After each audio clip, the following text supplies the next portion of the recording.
Hello student, it is your 6th class of solution. यह तुम्हारा solution का 6ठा class है, जिसमें सेकंड कोलिगेटिव प्रॉपर्टी का स्टडी करोगे तुम।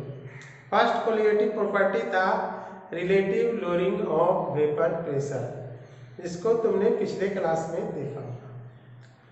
उसके बाद आज सेकंड कोलिगेटिव प्रॉपर्टी पढ़ाएंगे, elevation of boiling point.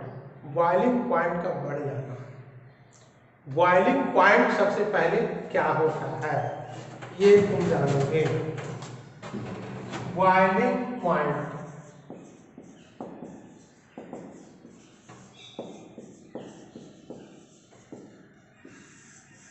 Hindi में कहते हैं क्वथनांक। तो बॉइलिंग मीन्स होता है क्या? उबलना। पानी को जब गर्म करते हैं तो उबलने लगता है, खूब गर्म करते हैं तो वह जो उबलने की प्रक्रिया होती है एक खास अवस्था में होती है, जब उसका वेपर प्रेशर एटमॉस्फेरिक प्रेशर वायुमंडलीय दाब के बराबर हो जाता है, तब ये अवस्था होती है। यानी जैसे पानी को तुम गर्म करें, उसका वेपर बन रहा है, और गर्म करें, वेपर बन रहा है, वेपर बनते बनते बनते खूब वेपर बनेगा जब, और उसका वेपर प्रेशर इतना हो जाए जितना कि वायुमंडलीय दाब है, तब वो लिक्विड के मॉलिक्यूल अपनी सतह को छोड़ करके ऊपर उड़ जाएंगे, और उस प्रोसेस को कहते हैं उबलना। ठीक है। और जिस टेम्परेचर पर ये काम होता है उसे कहते हैं बॉइलिंग पॉइंट। जैसे पानी के लिए 100 डिग्री सेल्सियस होता है, यानी temperature at which a liquid boils is called its boiling point. ये सिंपली लोग सब जानते हैं, लेकिन एक कंडीशन कब होता है? The temperature at which vapour pressure of liquid becomes equal to the vapour pressure of atmospheric pressure.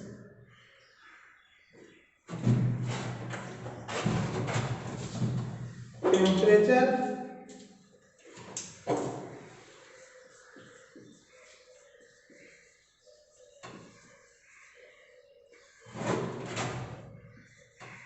at which vapor pressure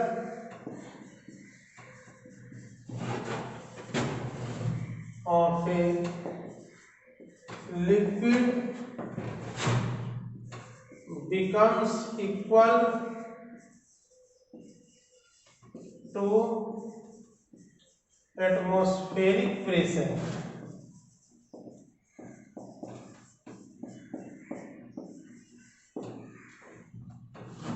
वह टेम्परेचर जिस पर vapour pressure of a liquid, किसी लिक्विड का vapour pressure becomes equal to atmospheric pressure, atmospheric pressure के बराबर हो जाता है। The liquid starts to boil, liquid starts to boil called, और यही कहलाता है boiling point of liquid.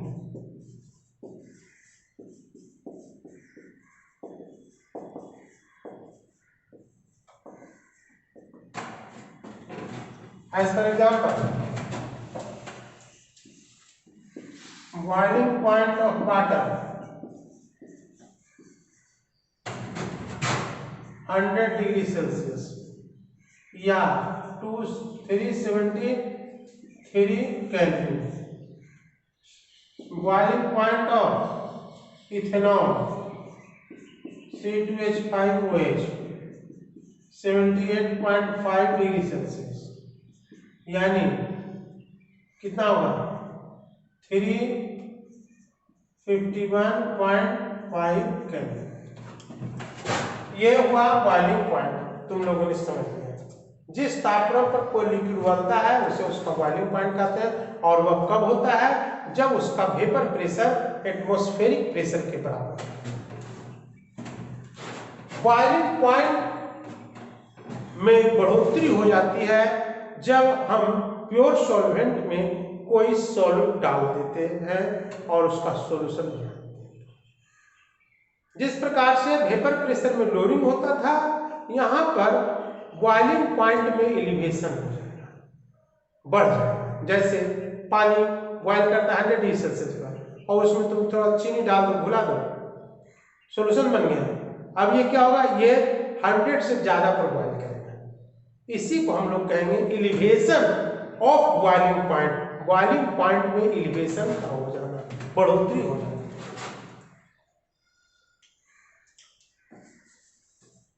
Elevation of boiling point.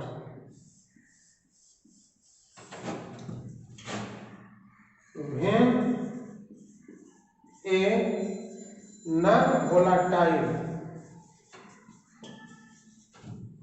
and non-electrolyte solute is dissolved into a solvent, then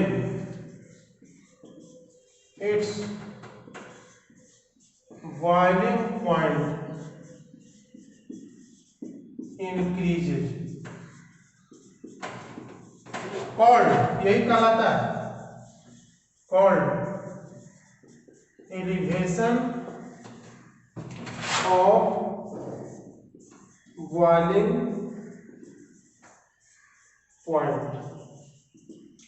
जब किसी non volatile and non electrolyte salt माने घुल, जैसे glucose हुआ, इज डिजॉल्व घुलाया जाता है, इनटू ए सॉल्वेंट किसी सॉल्वेंट में, पानी में जैसे घुलाया जाता है, देन तब इट्स बॉइलिंग पॉइंट इंक्रीज, तो इसका बॉइलिंग पॉइंट बढ़ जाता है, called elevation of boiling point, और वही कहलाता है बॉइलिंग पॉइंट में elevation.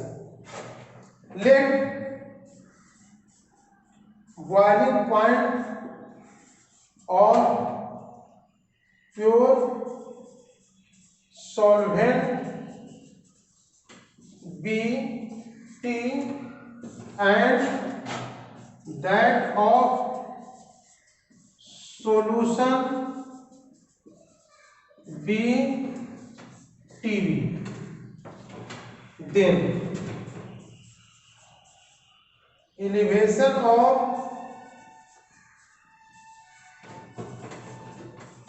boiling point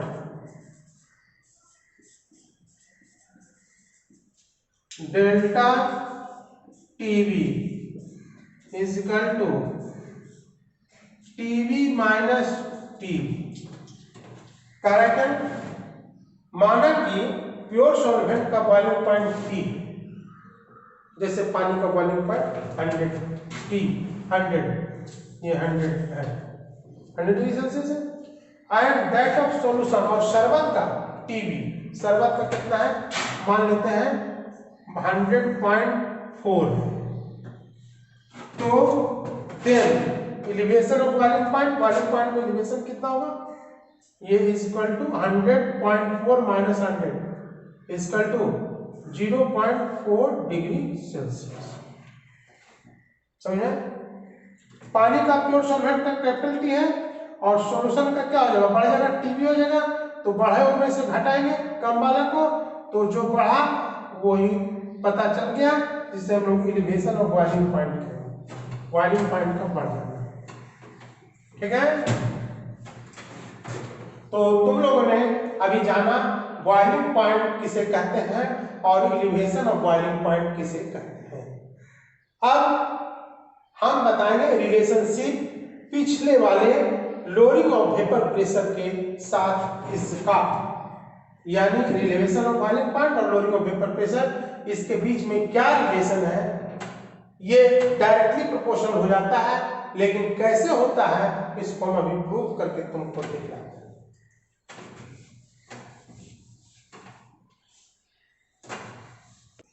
Relationship between elevation of boiling point and lowering of vapor pressure.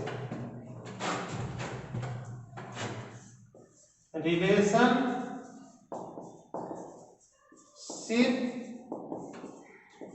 between elevation of boiling point and lowering of vapor pressure।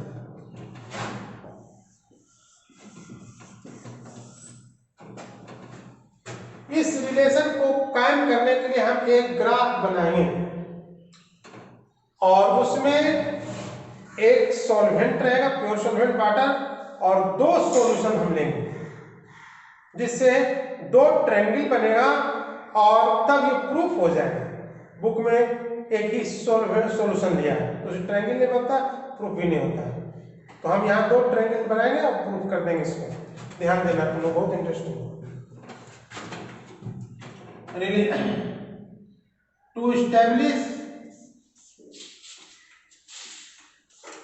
To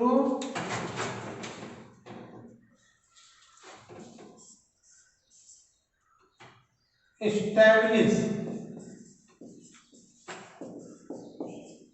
स्थापित करने के लिए to establish this relationship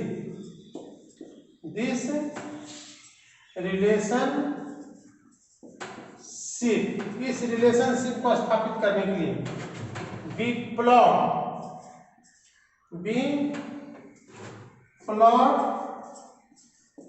a graph between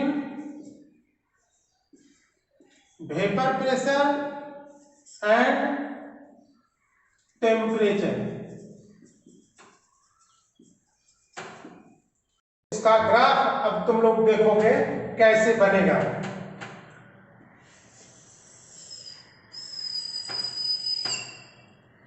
ये x axis पर हम temperature ले रहे हैं और वाई एक्सिस पर ले रहे हैं वेपर प्रेशर। एक प्योर सॉल्वेंट लेंगे और दो सॉल्यूशन लेंगे।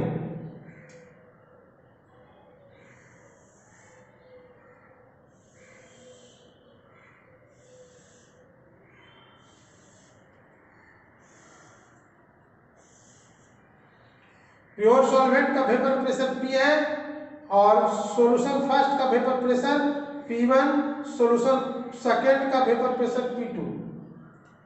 और ये लाइन जो है एटमॉस्फेरिक प्रेशर को रिप्रेजेंट करता है।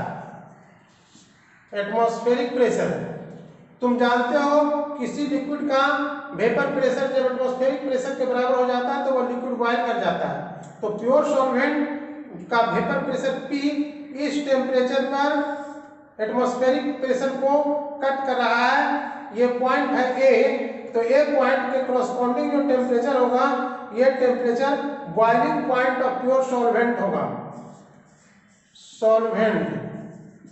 प्योर सॉल्वेंट का बॉइलिंग पॉइंट होगा क्या? T। चूंकि यहाँ पर इस एटमॉस्फेरिक प्रेशर के A पॉइंट वाले पर ये कट कर रहा है इसका वेपर प्रेशर। ठीक है, ठीक उसी प्रकार से दो सॉल्यूशन लिए हैं, सॉल्यूशन फर्स्ट और सॉल्यूशन सेकेंड।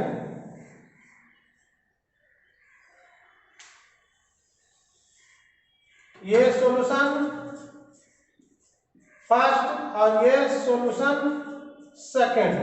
सॉल्यूशन फर्स्ट को इस B पॉइंट पर कट कर रहा है एटमॉस्फेरिक प्रेशर को, तो इसके कॉरस्पॉन्डिंग टेम्परेचर पर ये बॉयल कर जाएगा ये सॉल्यूशन फर्स्ट। इसको boiling point of solution first कहेंगे, T1 से दर्शाएंगे। ठीक उसी प्रकार से सॉल्यूशन सेकेंड एटमॉस्फेरिक प्रेशर को C पॉइंट पर कट कर रहा है, तो इसके कॉरस्पॉन्डिंग टेम्परेचर पर ये बॉयल करेगा। इसे boiling point of solution second कहेंगे, जिसे T2 से दर्शाया गया। यहां पर हम लिख देते हैं सब line PC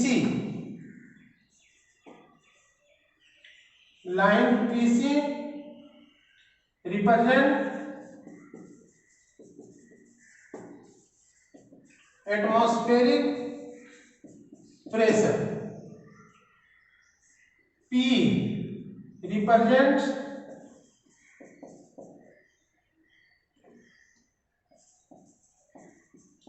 vapor pressure of solvent P1 represents vapor pressure of solution first, P2 represents vapor pressure of solution second, T represents boiling point of solvent, T1 represents boiling point of solution first and T2 represents boiling point of solution second. Clear? तो जब देखते हैं कि अगर बहुत solution, ये दोनों solution बहुत पतला है तो दो ये सिमिलर ट्रायंगल बन रहा है और तीन पैरेलल लाइंस बन रही हैं. If solutions are very dilute, if solutions are very dilute, then three parallel lines are formed, resulting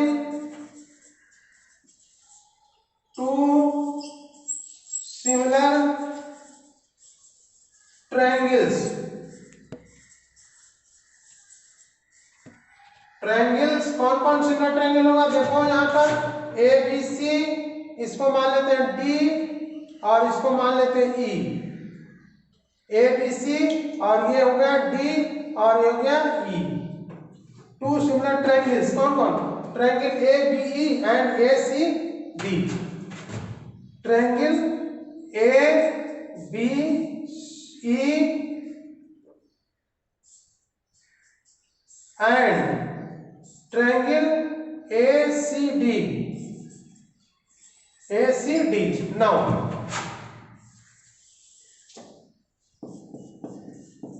अब क्या होगा? देखो AC by AB is equal to AD by AE. AC by AB, AC by AB is equal to AD by AE, AD by AE. तो AC देख रहे हैं क्या है? इतना डिस्टेंस है, ये डिस्टेंस जो है आ रहा है कितना से? तो T2 minus T, T2 minus T. यहाँ देखो ये डिस्टेंस AC, AC इतना डिस्टेंस है. ये डिस्टेंस कितना है? यहां से यहां तक T2 है और यहां से यहां तक T है, तो T2 माइनस T. उसी प्रकार से बाई AB इतना होगा क्या? T1 minus T, T1 minus T. फिर देखो इधर ये AD ये है, AD है क्या? P minus P2, P minus P2, AD यही ना AD. यहां से यहां तक P हुआ और यहां P2, तो P minus P2 by AE means क्या हुआ? P यहां तक है और P1, P माइनस P1. अब देखो तुम, बहुत आसान है यहाँ पर समझना, बिल्कुल आसान. क्या बॉइलिंग पॉइंट में कम ये एलिवेशन है, सॉल्यूशन सेकंड का बॉइलिंग पॉइंट है प्योर सॉल्वेंट का, तो सॉल्यूशन सेकंड का बॉइलिंग पॉइंट ज्यादा, प्योर सॉल्वेंट का कम है. ये elevation of boiling point of pure solution second. उसी प्रकार से ये क्या है? Elevation of boiling point of solution first. तो इसको हम लोग डेल्टा T से लिखते हैं T2 और इसको लिखेंगे डेल्टा T1. अब यहाँ पर क्या होगा? ये क्या है?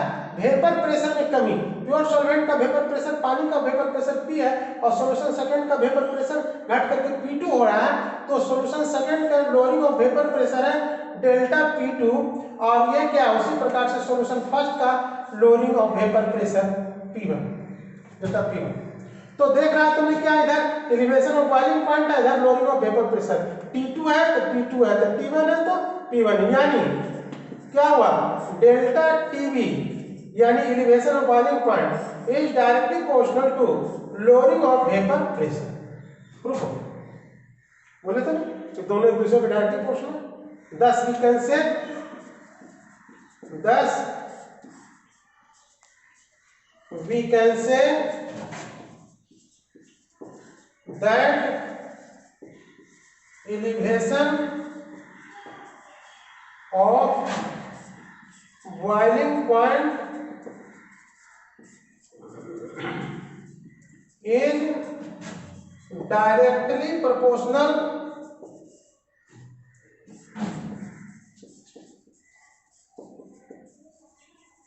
to lowering of vapor pressure.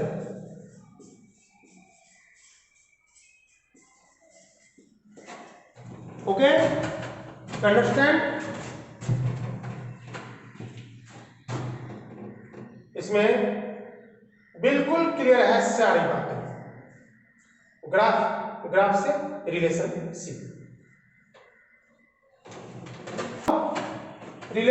between elevation of boiling point and molecular mass of solid.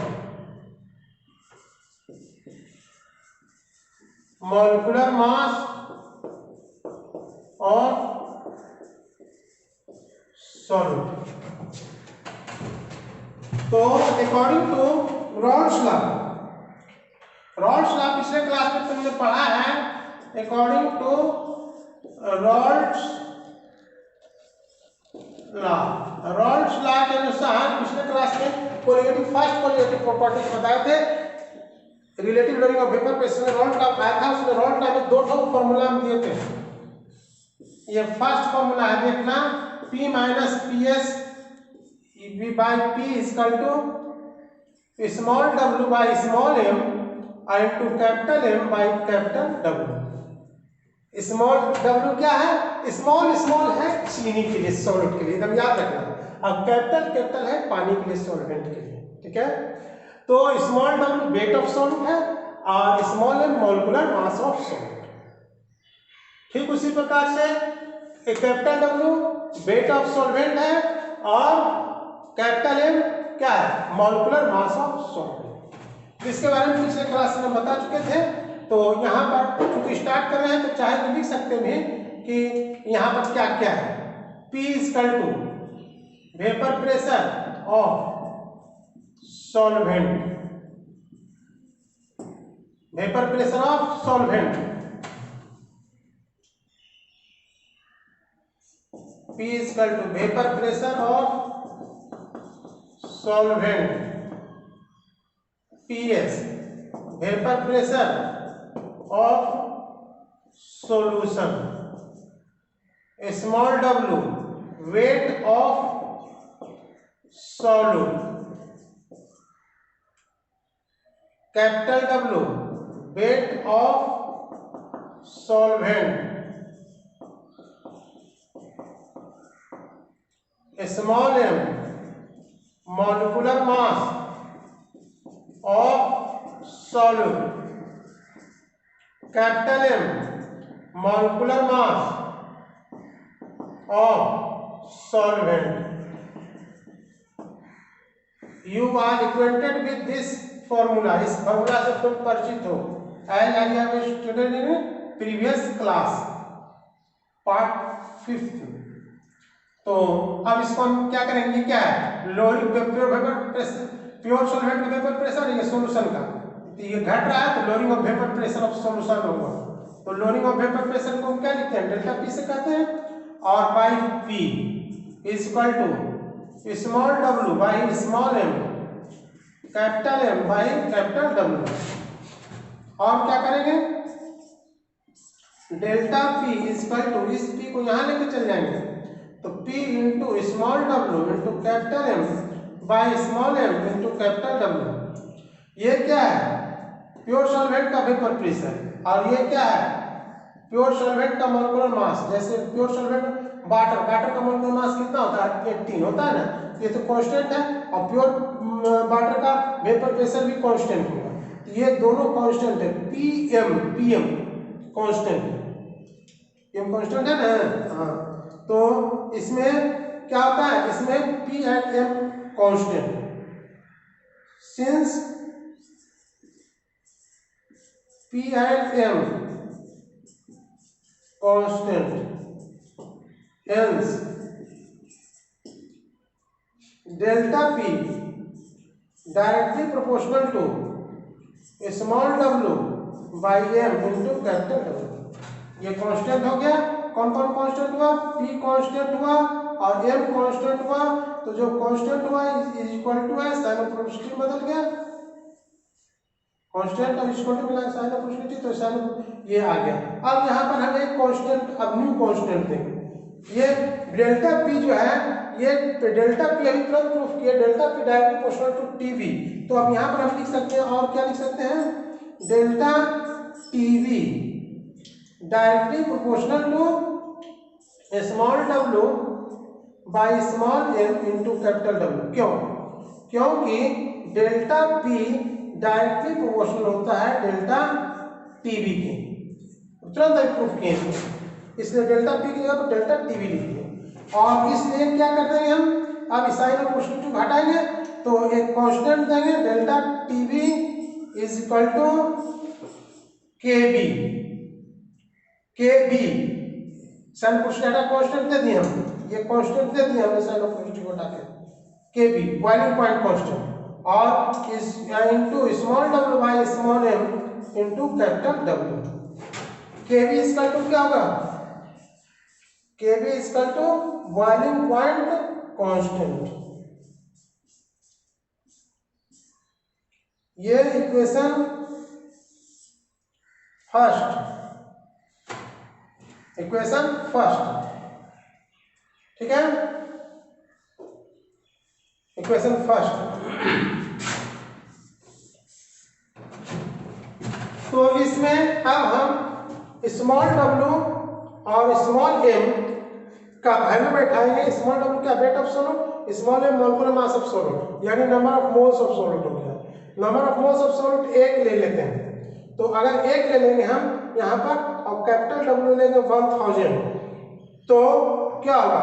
1000 gram solvent यानी वाटर में 1 मोल चीनी घुलाएंगे, और तब ये जो एलिवेशन होगा इसको हम कहेंगे मोलर एलिवेशन कांस्टेंट। क्या कहेंगे? Molar elevation constant, molar elevation constant.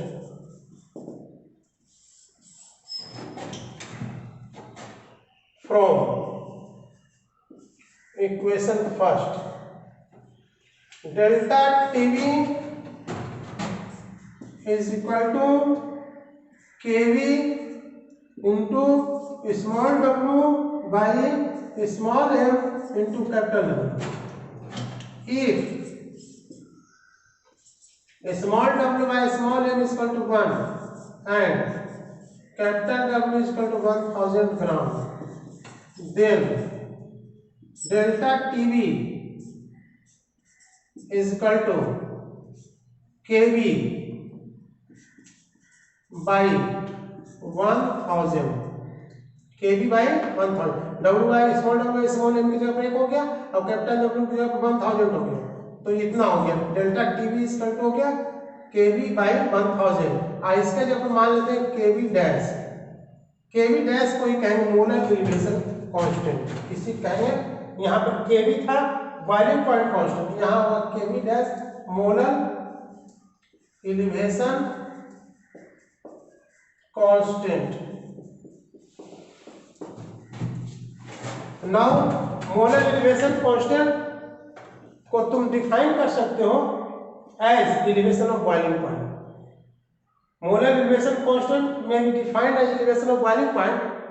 कौन एलिवेशन ऑफ बॉइलिंग? तो कितना बढ़ा? तो which is produced by dissolving 1 mole solute into 1000 gram solvent. 1000 gram पानी में 1 मोल चीनी को घुलाने पर बॉइलिंग पॉइंट में जो वृद्धि होगी उसी को हम लोग क्या कहेंगे? मोलर एलिवेशन कांस्टेंट कहेंगे। Now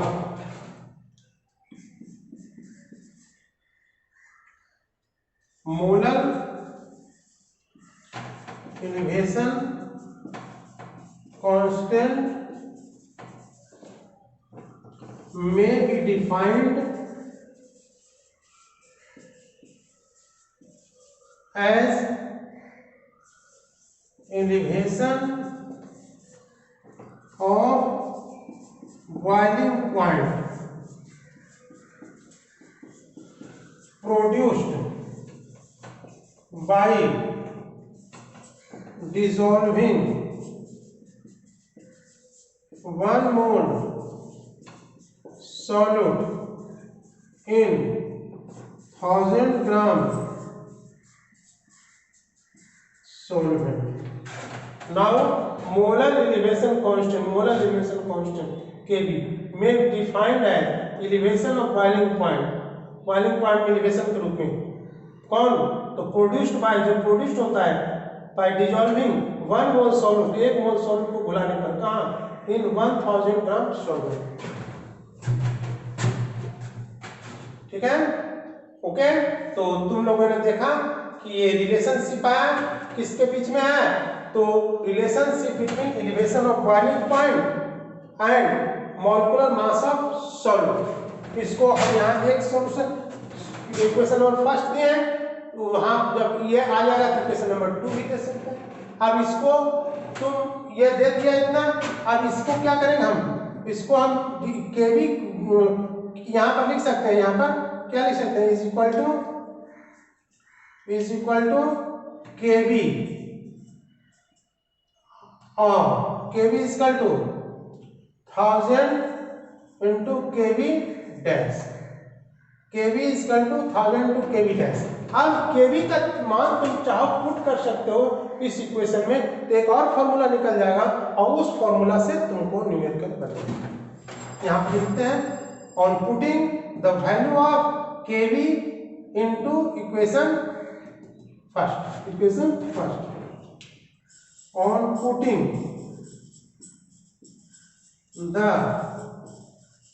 value of Kb in equation first है ये, इसमें Kb का वैल्यू बैठाने पर क्या होगा delta TV equal to Kb की जगह पर हम लिखने जा रहे हैं क्या लिखेंगे 1000 Kb dash 1000 into Kb dash into small w by small m into capital W। ये इक्वेशन नंबर सेकंड इस फॉर्मूला पर न्यूमेरिकल्स बनेगा। ठीक है। फॉन्टॉप नामक साइंटिस्ट ने मोलर एलिवेशन कांस्टेंट निकालने के लिए एक फॉर्मूला दिया अकॉर्डिंग टू वॉन ऑफ ये फर्स्ट फिजिकल केमिस्ट थे जिन्होंने सबसे पहले नोबेल प्राइज पाया 1903 में इसी सॉल्यूशन। फॉन्टॉप के अनुसार KV dash is equal to 0.0202 T square by L where capital T boiling point of pure solvent on Kelvin scale and L is equal to latent heat of vaporization बाष्पीकरण की गुप्त ऊष्मा। एज फॉर एग्जाम्पल वाटर के लिए निकालते हैं for water के लिए KV dash is equal to 0.002 into boiling point कितना होता है वाटर का 100 डिग्री सेल्सियस तक केल्विन में बनाना है यानी 373 इंटू 373 और पानी के बाष्पीकरण की गुप्त ऊष्मा लेटेंट हीट ऑफ वेपोराइजेशन कितना होता है 536 कैलोरी पर ग्राम यानी 1 ग्राम पानी को वेपर बदलने के लिए 536 कैलोरी एनर्जी लगता है। इसको सोल्व करोगे 0.158 आएगा। ये क्या होगा केवी डैश निकालने का एक तरीका होता है। इस पर न्यूमेरिकल बताते हैं। क्वेश्चन दे रहे हैं find value of molar elevation constant KV dash molar elevation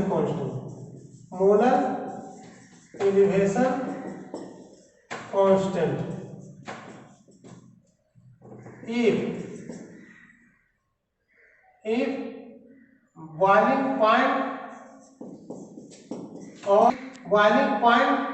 of glucose solution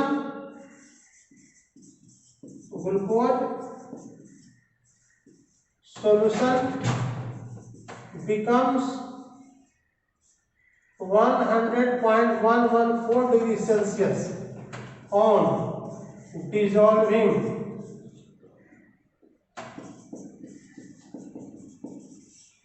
1 gram, glucose की जगह यूरिया ले लेते हैं, 1 gram urea into 75 gram water. Find value of KV dash if, इस केवी डैश को वैल्यू निकालेंगे, if boiling point of urea solution becomes, urea solution का वैसे वाटर का बॉइलिंग पॉइंट होता है 100, लेकिन यूरिया उसमें घुला दिए हैं, कितना यूरिया, 1 ग्राम यूरिया को 75 ग्राम वाटर में घुलाएं तो बॉइलिंग पॉइंट हो गया इतना, तो निकालें। तो क्या क्या दिया हुआ है, even KV dash is equal to what, और उसके बाद boiling point of elevation, elevation कितना हुआ, elevation of boiling point delta TV ये 100.114 बढ़ा हुआ है, और वाटर का होता है 100, घटाएंगे तो क्या आएगा 0.114 डिग्री सेल्सियस, और small W weight of solute कितना है 1 ग्राम यूरिया, और कितना पानी है weight of solvent capital W 75 gram. Molecular mass of solute, solute का मॉलिक्यूलर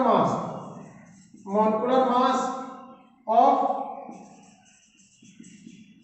यूरिया, यूरिया का मॉलिक्यूलर मास कितना होता है 60 होता है, बताया था जोड़ करके ना यूरिया का, तो जोड़ सकते हो CONH2 होल 2 होता है फॉर्मूला से, 12 प्लस 16 प्लस 14 2 16 दूनी 32 60, तो बी है। हम लोग फॉर्मूला रखते क्या इसके लिए फॉर्मूला, हाँ तो हम लोग इसके लिए फॉर्मूला क्या रखते हैं, delta TV is equal to KV dash into 1000 into small W by small M into capital W, इसलिए KV dash is equal to delta TV into small M into capital W by KV dash में क्या गुना हुआ 1000 into small W,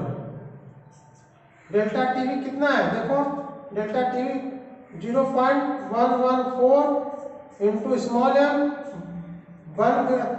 M 60 into capital W 75 gram, और by 1000 into small W 1, ये solve करोगे 0.51 आ जाएगा। तो इस प्रकार से इसका न्यूमेरिकल ये बना।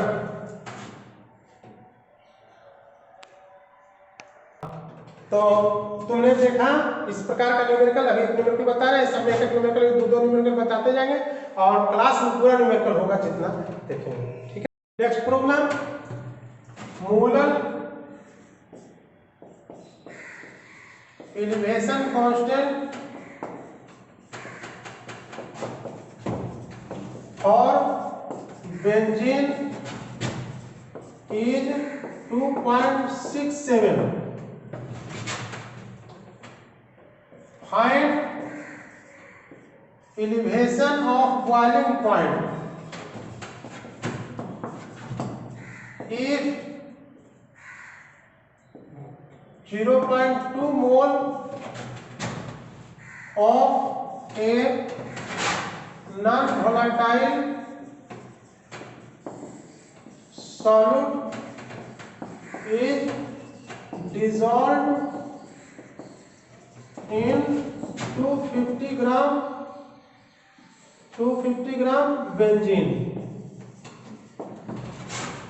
क्या दिया हुआ है इसमें, दिया हुआ है, पूछा है कि molar elevation constant delta TV KV dash molar elevation constant is equal to 2.67 and boiling point, elevation of boiling point delta TV is equal to what, और n क्या है, number of moles, number of moles means क्या हुआ, small double बटे small m is equal to 0.2 और capital W क्या है 25 to 50 gram. तो according to Raoult's law we have, हम लोग फॉर्मूला रखते हैं इसके लिए क्या, delta 1000 kV dash into small w by small m into capital W is equal to 1000 into kV dash कितना है 2.67 इनटू 0.2 इनटू कैपिटल W कितना है 250, सॉल्व करके जो आएगा सो आंसर होगा। ओके, ठीक है। तो इस प्रकार से आगे भी न्यूमेरिकल्स होगा, चैप्टर्स जब स्टार्ट होगा न्यूमेरिकल का आएगा क्लास, उसमें पूरा न्यूमेरिकल बताया जाएगा। ऐसे प्रत्येक कोलिगेटिव प्रॉपर्टी के बाद हम दो दो न्यूमेरिकल देते जा रहे हैं। रिलेटिव लोडिंग होमोप्रोपेशन में भी दिए थे 2, इसमें भी 2 दे रहे हैं एज पर एग्जाम्पल। ठीक है, thank you for listening, we will meet next class.